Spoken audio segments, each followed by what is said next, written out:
let's talk about what not to do, which is what the majority of people do, which is asking, hey, what do you do? Like, to me, this is like the one question I would like to eliminate from people's vocabulary. When I want to get to know someone, I rarely ask a closed question. Like, I just want to have a conversation that ideally brings up memories or stories.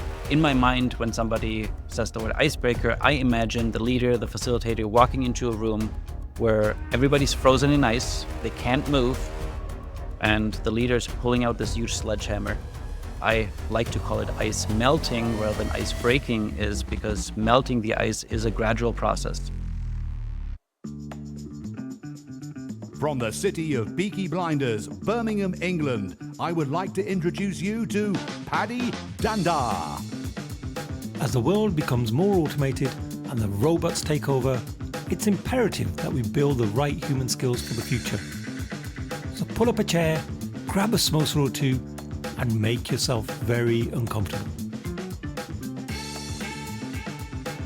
Dear friend, thank you so much for joining me today on the Superpower School podcast. I'm your host, Paddy Danda, and on today's show, I have somebody who's got some deep, deep questions. So I'm kind of under pressure today. I hope I can ask equally deep questions, but we'll give it a go and we'll see. I'd love to welcome Jan Keck to the show. Hey, Jan, how you doing? I am really good. And now I have the pressure to also ask you or ask some deep questions in this show. So the pressure is on for both of us. Oh, that's going to be tough, isn't it? Well, we'll be good. We'll see. We'll see how we go. And Jan, I know your background is very much facilitation, but which superpower would you like to bring to this episode? So I ran a couple of in-person workshops in the last couple of weeks. Some of them were related to using improv skills in like professional life or even in your personal life. And it's actually very similar to some of the work that I do in general, where I like to have people have an experience first. And somebody came up to me and said, you have this grounded confidence that just disarms people. And I think I'm just going to go with that because that is still kind of in the back of my mind from somebody telling me that after a workshop last week. Oh, brilliant. So it's almost like you can win people's trust very quickly and then build that rapport. Is that the right way of thinking about it?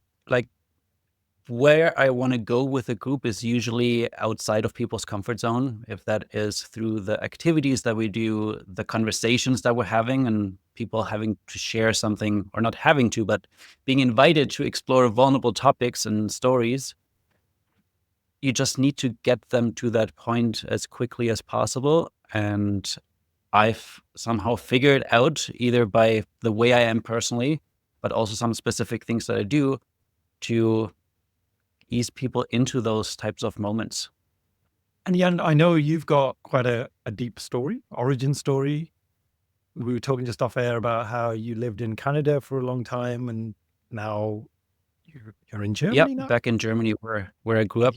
And so I'd love to know, like, how did you get into this world of facilitation? And at what point did you think this is an area that you'd like to explore?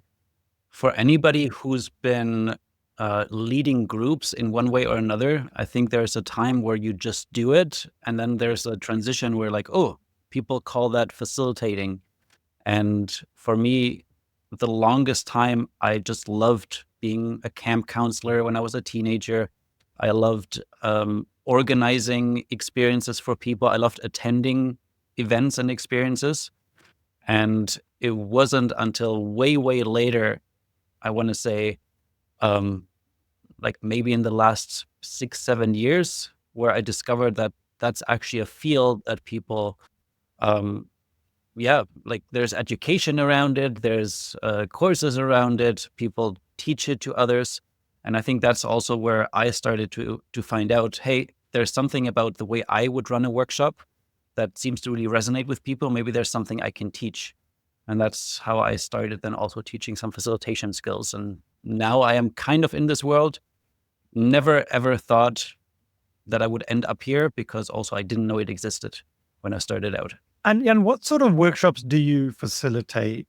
Is it more tech, non-tech? So maybe I can share how I got into also running workshops as a business, because to me in the beginning, especially when I moved to Canada, I didn't really know anyone. Like I knew one person from university that I crashed on her couch for the first few days while I was trying to find my own apartment.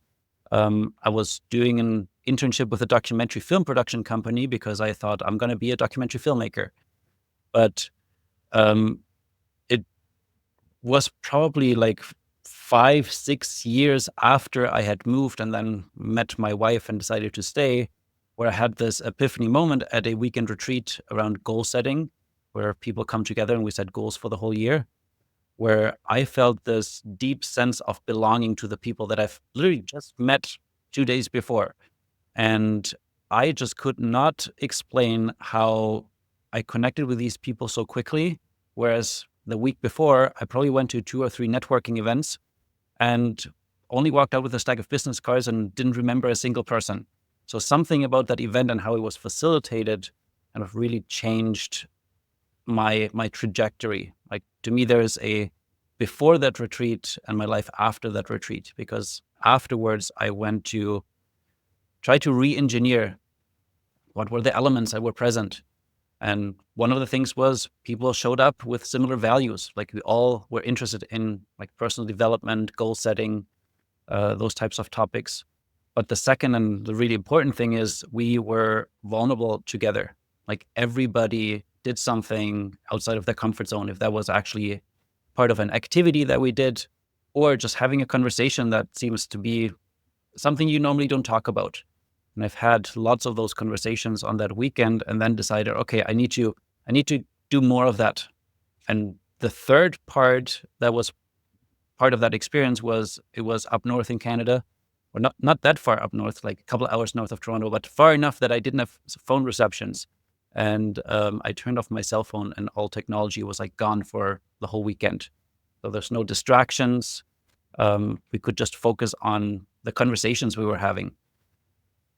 And that's how I started experimenting, hosting my own camping weekends. I started hosting workshops on how can we get beyond small talk experiences, helping people who arrived in Toronto and just wanted to make some more friends as adults. So a lot of the workshops I started doing were around how can we get beyond small talk to the real deep conversations and do that without feeling awkward or being put on the spot. Oh, I love that. I can remember a similar scenario, probably not quite as deep as that one, but a few years ago, I was on a neuro-linguistic programming course, NLP, and a good friend of mine was running it, a lady called Kerry Nichols, and it was over 5 days, I think. And at the start of the week, we were complete strangers, never met any of the people on there. And similar to you, like as the week went on, I think every person pretty much cried at some point in that week. And it was just the way Kerry built psychological safety and the fact that everybody was just willing to share pretty much everything without any guard. And again, for me, it was a real masterclass in facilitation and setting the right environment for people just to express themselves and build that connection. Now, we live in a connected world because we've all got internet, we've all got mobile phones. We're more connected than ever, but as humans, we're not, right? I hear people say we're probably the most loneliest we've ever been. Have you got any thoughts on that? Like, why is that, do you think? And this is kind of the epiphany I had after that weekend retreat. Although I wouldn't say I had no friends. Like I had friends and I was like meeting people and we're having conversations, but everything happened like on the surface level. Like I feel like I was having the same types of conversations, like, hey, what did you do on the weekend? And we would share what we did on the weekend. And then, hey, what are you going to do next weekend? And we share what we do next weekend. And then the conversation kind of fizzles out. It never goes to like the real meaningful topics. And even for myself, I've realized it's too, I have to be so vulnerable to even bring up a different topic. Like that already was out of my comfort zone, that I didn't do it. Like I was afraid of being seen as, oh, why is he asking such weird questions? And I don't want to talk about this. I want to stick to my, I don't know, talking about sports and the weather and other small talk topics. And when you do this for a long time, you basically lose that skill. Like to me, this is really something you need to practice. And also, you need to be able to find the right people who align with who you are. Like not everybody is going to be interested in those types of conversations, and understanding that that's okay was also a big lesson for me. Like when I go to a networking event now, usually my goal is not, I want to meet everybody in the room. I need to make sure I talk to like lots and lots of people, but maybe I find that one person that we just really click and we spend the rest, like the whole evening, just talking about something. Or maybe it's a small group of people, but my goal is not to go for quantity, but for quality. Again, a skill that I think is not necessarily taught. And then unfortunately, we went through this big world event that just made us feel more disconnected, where we didn't have that in-person interaction anymore. And so many more people, especially around workplaces, like they're now doing remote work, they're doing hybrid work. And especially when you're just having back-to-back meetings virtually, like there is no time for those unplanned encounters and conversations, like on the way to the kitchen, around the water cooler.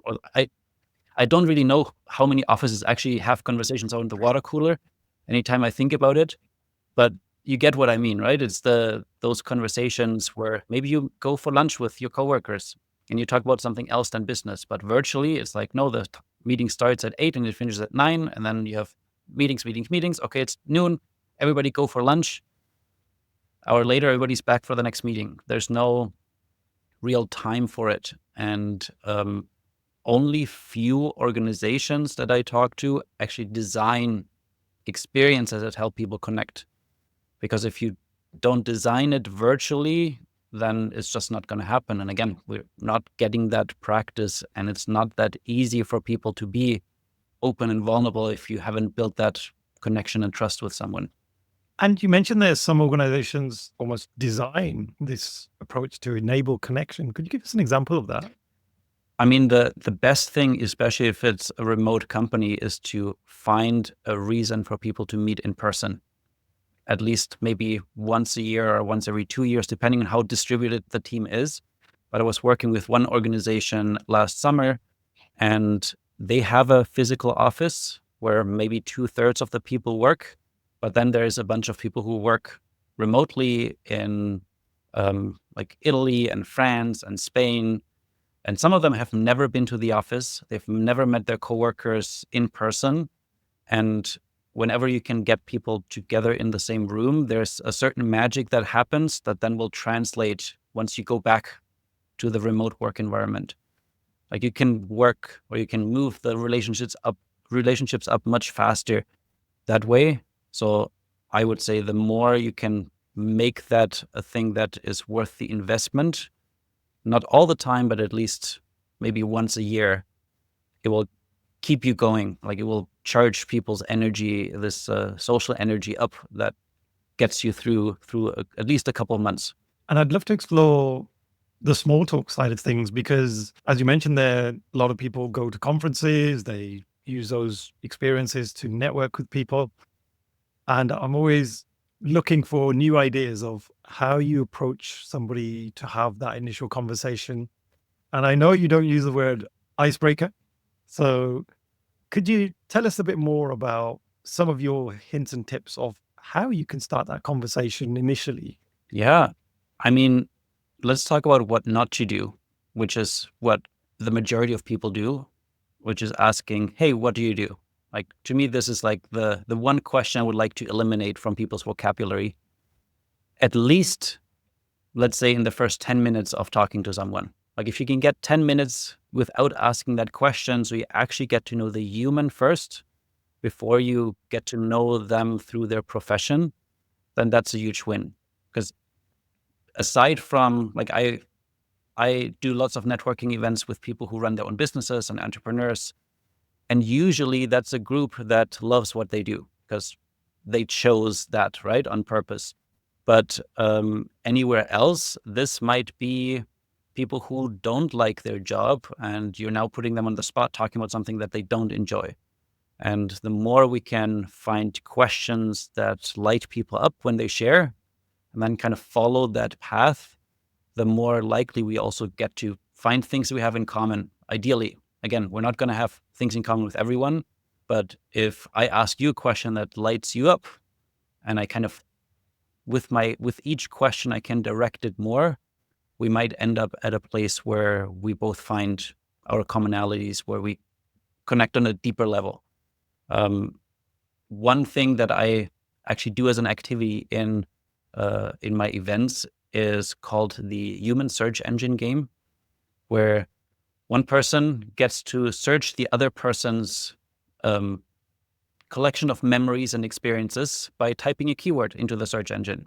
So I might just type in networking event.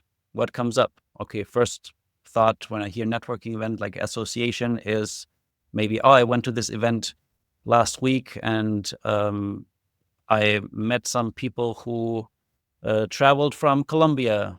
And at this point, I could double click on the word Colombia because I just heard that, because my wife is from Colombia. So maybe there's something that I can find we have in common. Double click on Colombia. What comes up there? Oh, yeah, we had this great conversation at the event. And then afterwards, we went for Colombian food and it was really amazing.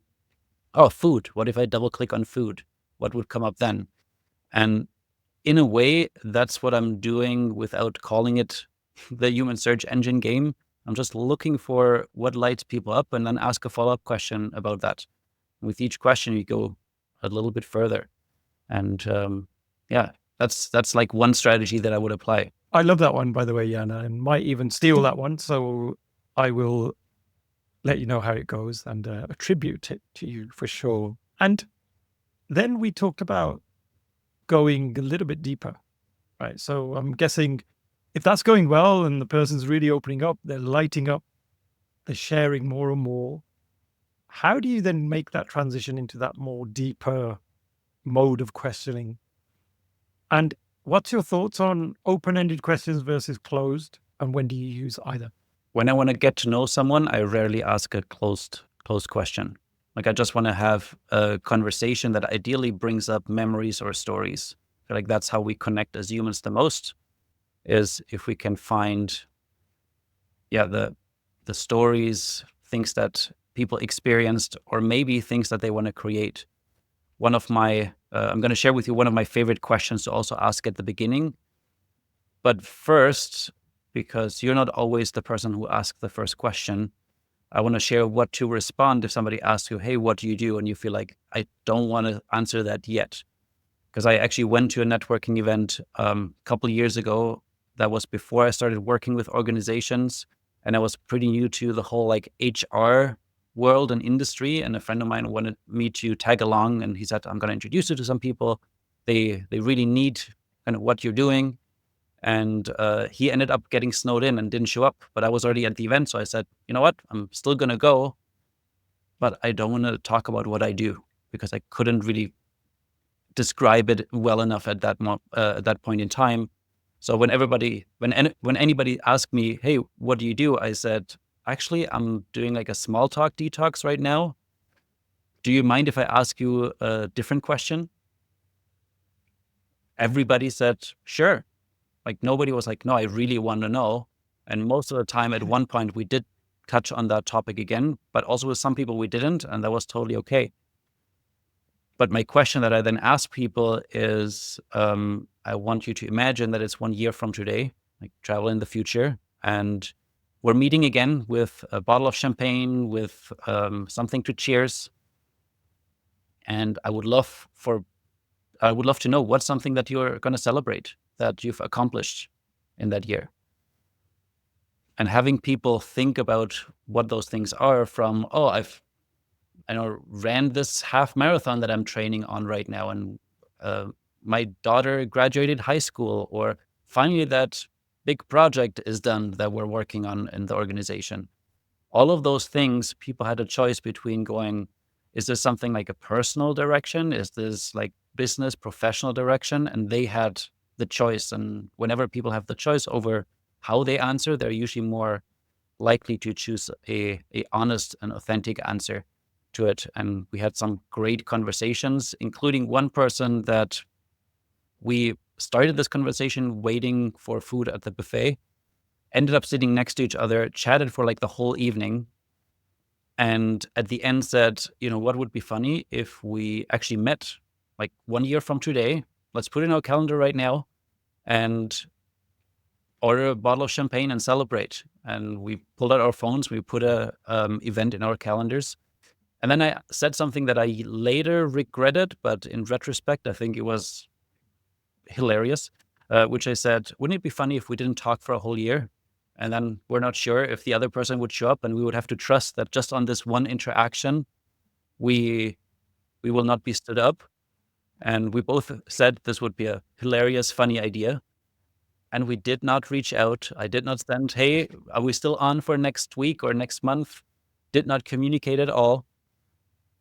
Ran into each other twice in that year just by randomness. Once I was crossing the street and he was standing there in the car at the red traffic light, and we just like wave and like, we're still on. Yeah. That was the whole conversation we had for the whole year. And then when the time came, I went to the restaurant, and luckily he did show up, and we had an amazing conversation.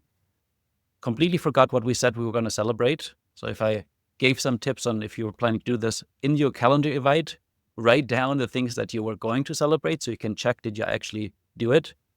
And then we realized we live in the same neighborhood. We hung out at a coffee shop in our neighborhood like every other week. Actually became really good friends.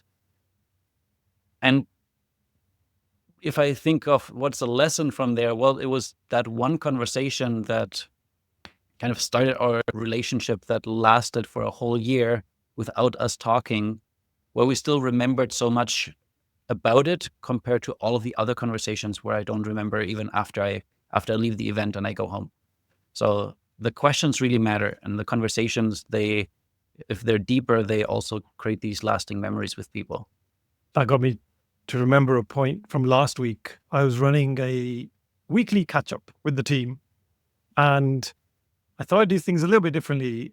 And I just asked a very simple question. I said, as you're sharing some of your updates, can you also share something interesting from the week before? Oh my God, Jan. It was so difficult to get something out of people. And I think why that is because we put so much pressure on ourselves, right? To say something that's going to be really interesting, that other people are going to judge to be interesting. I mean, interesting could mean anything. Could be like, you know what? I had this really nice biscuit last week. That's interesting. Okay, let's deep dive on that.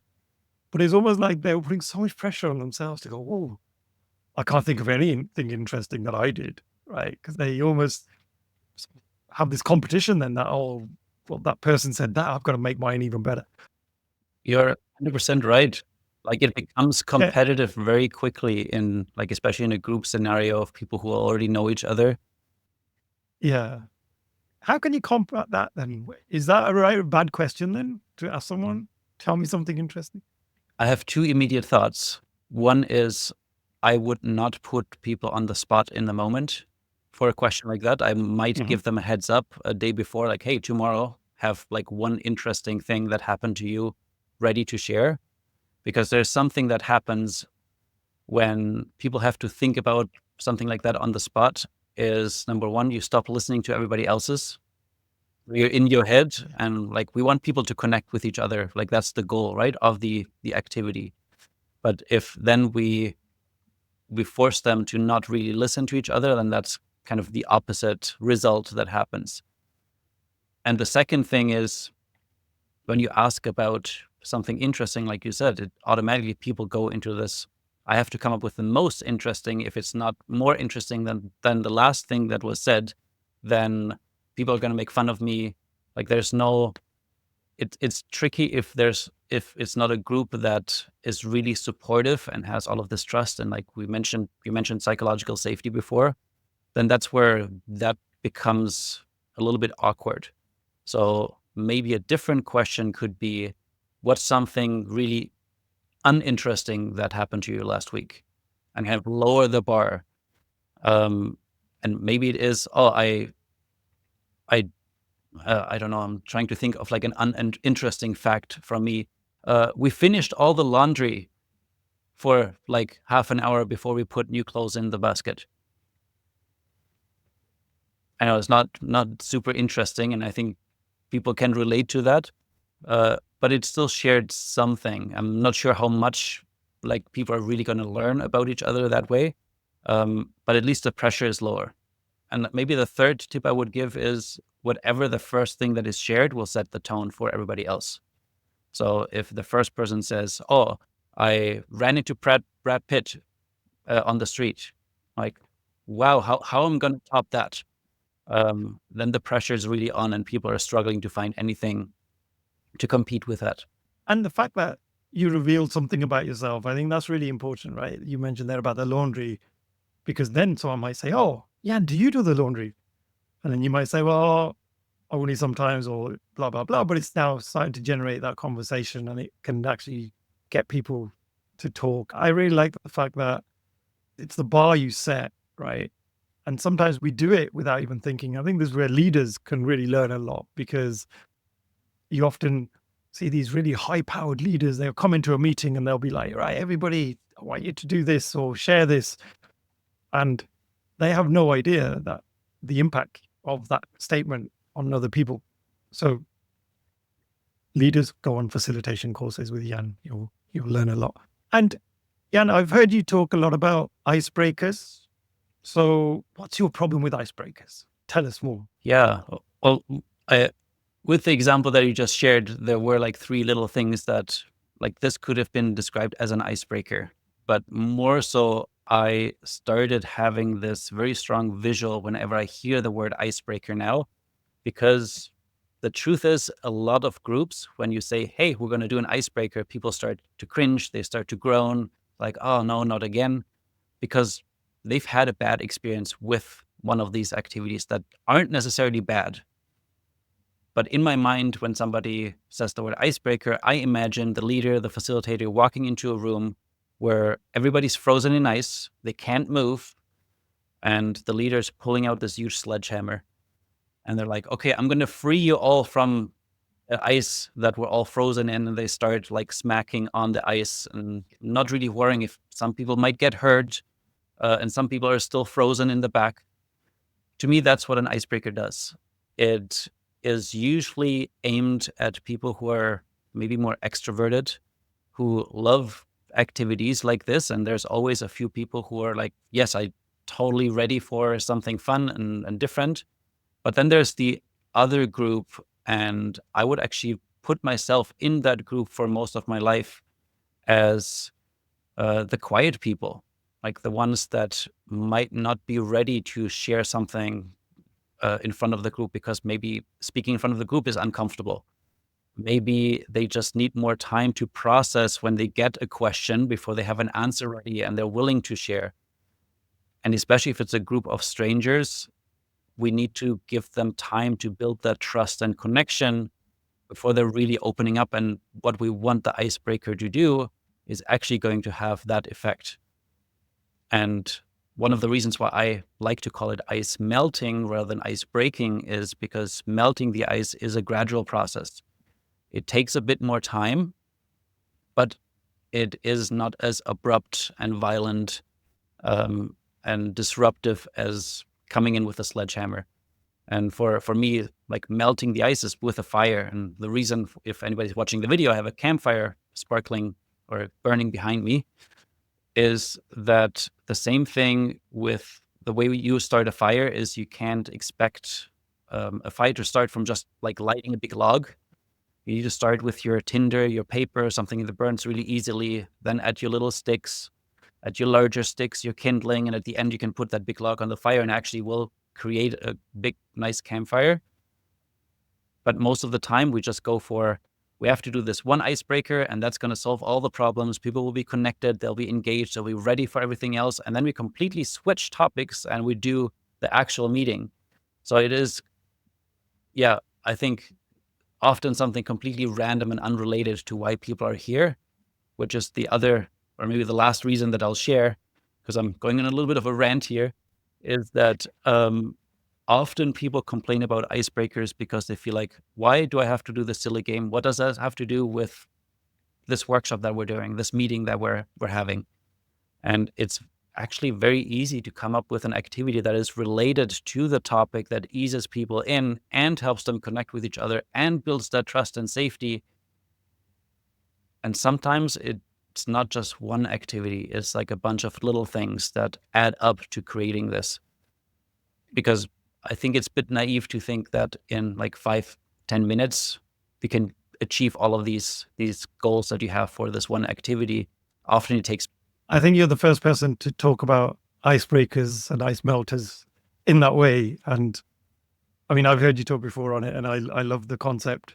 I think it's a great way of looking at it because we're quite visual people, right? So as soon as you say a word like ice, we've instantly got this image now in our heads. And so it does plant that in your mind. So I'm going to break the rules a little bit and I'm going to put you on the spot. Can you tell us of a time where you had an epic fail in a workshop? And what did you learn from it? Yeah, I'm glad that we're breaking rules and not ice, first of all. Epic fail. So there's one activity that I love doing, especially with strangers, that sometimes it's called spectrums, sometimes it's called extremes, but basically in person you would set up the room with like one end of the room on this wall is like one extreme, let's say people who love to drink coffee, and then on the other end is people who love to drink tea. And then people arrange themselves on that spectrum. So if they only coffee and love coffee, they would be all the way on this side of the wall. If they're like, well, I sometimes drink coffee and sometimes drink tea, they would be somewhere in the middle, but they can arrange themselves wherever they want. And to me, this is a very quick way to understand, for me, where a group is at on certain like personality traits, knowledge about a topic, experience about an issue that we're there to discuss. But I'm also always giving them the invitation to look out for the people who keep standing near you. Because with every question, people shuffle around the room. But if there's always somebody who's next to you, you have a lot of things in common with them. So find them later and have a conversation and explore that a little bit more. But the other thing that happens every once in a while is somebody will stand completely by themselves. Where everybody's on one side, they might be on the other. And some of those questions might be, like another extreme that I like to ask is, perfect evening is party night out or reading a book at home? And then people arrange themselves. Or like talking about introverts and extroverts, like how do you recharge after a long day? You need like alone time or like want to be around people? Like that's basically the same question, but I just phrased it slightly differently. And if somebody's standing all the way by themselves, it does kind of the opposite of what I designed the activity to do, which is help people find each other and connect. But suddenly they're standing out and they're feeling excluded from the rest of the group. And it happened once or twice before I started to almost expect that. Like I didn't necessarily remove the activity, but I now walk into a room knowing that at one point somebody will be standing by themselves. And the worst thing that you can do, and that's what I did in the beginning, is then put them on the spot and ask them why. So I, in that case, asked them a question like, what's a good book they would recommend? Because I said reading books at home. And they were not ready to be put on the spot. They were already feeling excluded. So I just made it worse. So now my approach is whenever somebody's standing alone, like acknowledge them for their courage to stand alone, because that is stepping outside of your comfort zone, especially early part in a workshop. I really want people to see, hey, this is what I want us to be able to do, is have that courage to also like be your authentic self, basically. So sometimes I would actually give them a prize and like bring some, when I facilitate in other countries, I always bring like German gummy candies that I would hand out for different games and activities. And I would just appreciate them, but not put them on the spot and quickly move on to the next pair of extremes. It's so easy to sort of create that group think, isn't it? Sometimes when you're in an environment where there's lots of people and you don't want to be that person who's the odd one out, you can easily fall into that trap of going, well, I'm just going to go where everyone else goes. And so you're right. If somebody is standing on their own, that has taken huge courage, and they genuinely must be feeling quite strongly about that opinion of where they stood. So that's a really great way of looking at it. You mentioned there you've been to different countries and run sessions in other countries. Are there anything you've learned there about different cultures, different countries? Like, as a facilitator, are there any things I should be aware of then about other places outside of England, maybe, for me? I would definitely recommend either finding people in that country that you're going to facilitate and asking them about what they think the differences might be. Because for me, a lot of my work has been in North America, so Canada, US, and then I want to say Germany and UK as well. So those are like the areas that I feel like I have personal experience from. And I know for North Americans, it's a lot easier to be vulnerable than, let's say, for Germans. Actually, with people in the UK, I would probably also put them closer to the Germans than, like, let's say, North Americans. And at least in Germany, I know where part of that is coming from. In North America, I think the work of Brené Brown has shifted vulnerability, the word, as being seen more as a strength in certain environments. That has not really happened in Germany, at least. And even if you translate vulnerability to the literal translated word in German, I still describe it as, if you imagine being a knight with your armor covering all of your body except that one spot, that if somebody pokes you there, you're going to die. That is vulnerability. So why would you ever show that to someone that you don't know yet, right? So people are way more closed off in the beginning, and it takes a little bit longer to get people there. But I feel like once you have arrived, then they're way more open than, let's say, people in North America. Like in North America, in Canada, in the US, people are like, you'll notice this when you meet people. It's very quick to get into a conversation with somebody, like standing in line or hanging out, sitting on a bench in a park. You'll get into conversations quickly. They very quickly are like friendly conversations. They ask you questions. They might invite you to come over to their house for a barbecue, like very quickly. But then to get from that level to a really deep, meaningful, close relationship, I think that's where it slows down a lot more. I think you're totally right. As Brits are more like the Germans, we're often quite guarded. But as you get further up north in England and then go up to Scotland, like the friendliness level just goes to another level. Like Scottish people are super conversational. They're really nice about just chatting to you, even if you're a random stranger. I don't know about vulnerability, though. That vulnerability, they might be probably just as hard as the English down south. But yeah, we'll have to test that one. And yeah, and a big question for me is, we're living in this age of AI. What do you think will be the impact on facilitation as a skill set? Like, is that something that you think is future proof as a job? Or should we be worried?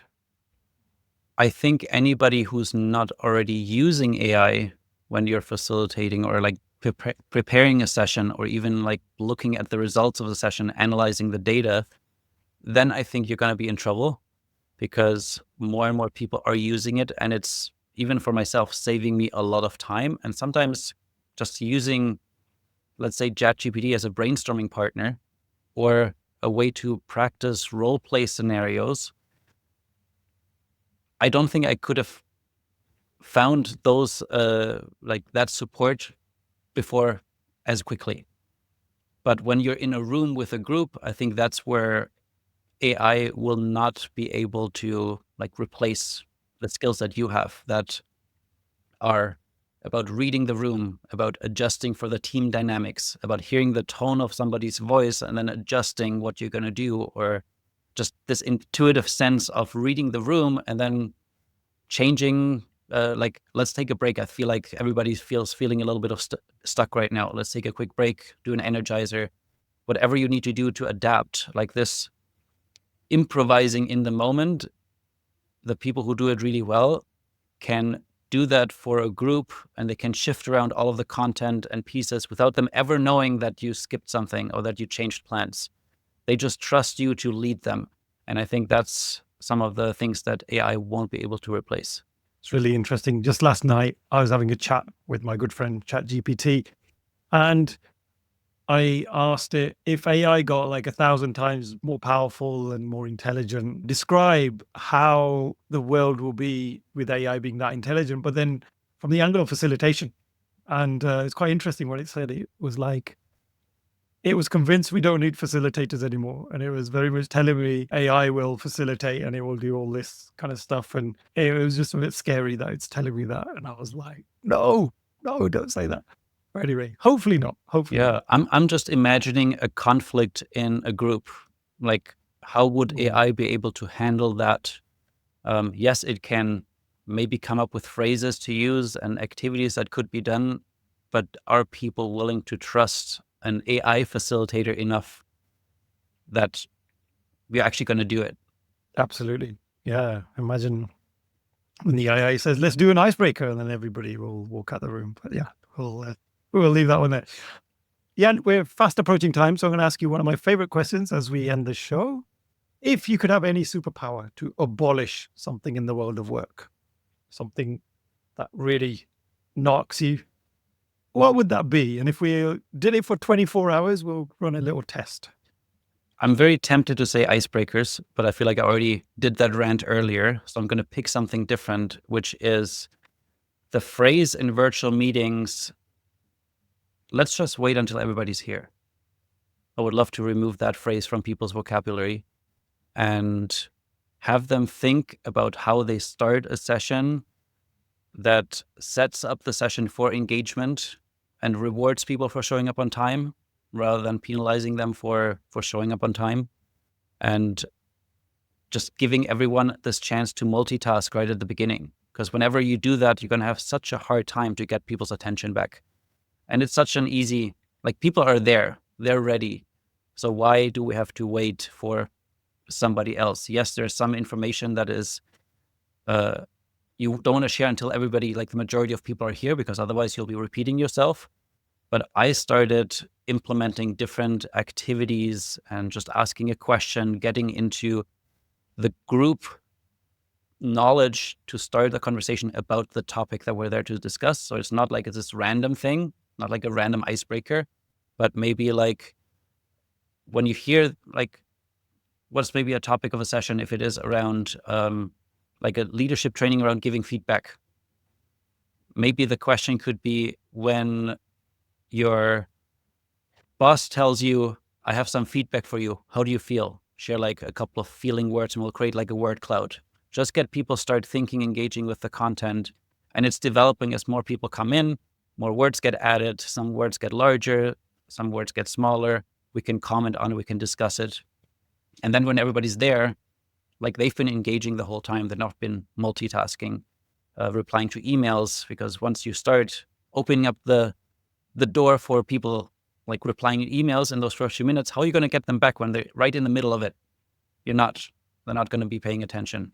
So that's one thing I would love to use my superpower to remove, is that that start of sessions, and instead doing things like, a lot of people call it unofficial start activities. I like to call them spark activities, as they are the things that will ignite that fire that I talked about earlier. Right, we're going to do that. I'm the worst for coming up on time, so I think I'm probably the biggest culprit there. So I'll have to definitely put my alarm clock on. And Jan, how can people get in touch with you to follow the great work you're doing? And I know you're almost at the end of your book journey. You're writing a book. Is there anything you'd like to say about that? Yeah, I am writing a book about the process of melting the ice.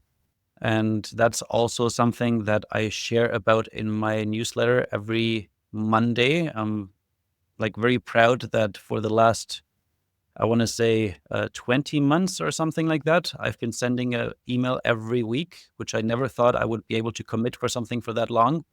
But I haven't run out of ideas.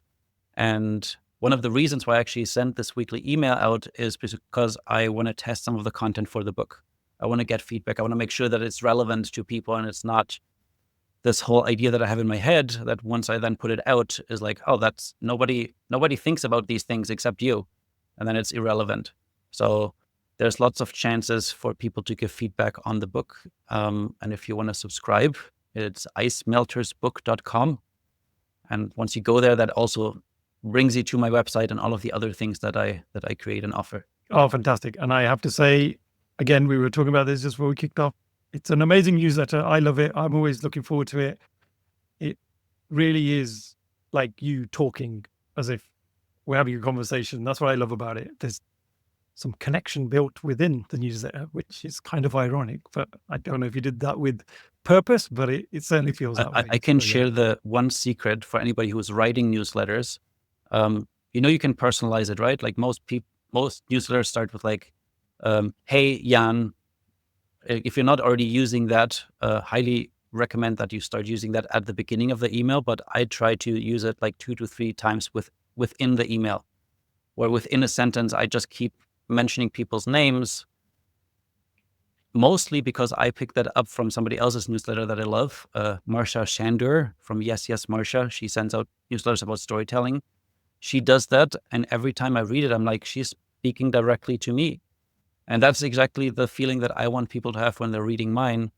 And I wish I could send a personalized email to every person, but unfortunately I don't have that much time on my hands. But it at least makes it a bit more, aligned with my values than saying like, hey, everybody, and then talking to a whole group. Oh, what a great tip. Thank you so much, Jan. It's been a pleasure getting to know you. I feel like I'm a little bit wiser than I was at the start of this conversation. So really appreciate your time today. Thank you so much for having me on. I'm very excited for sharing some of my rants around icebreakers and hope that more people will start melting the ice after this. It's the end of another episode. Thank you so much for listening. Please do connect with me via LinkedIn and drop me a message and let me know your favorite takeaways from the episode. Also, don't forget to subscribe to the Superpower School newsletter so that you can be notified of all future episodes. Simply visit the website www.superpowers.school. Thank you once again.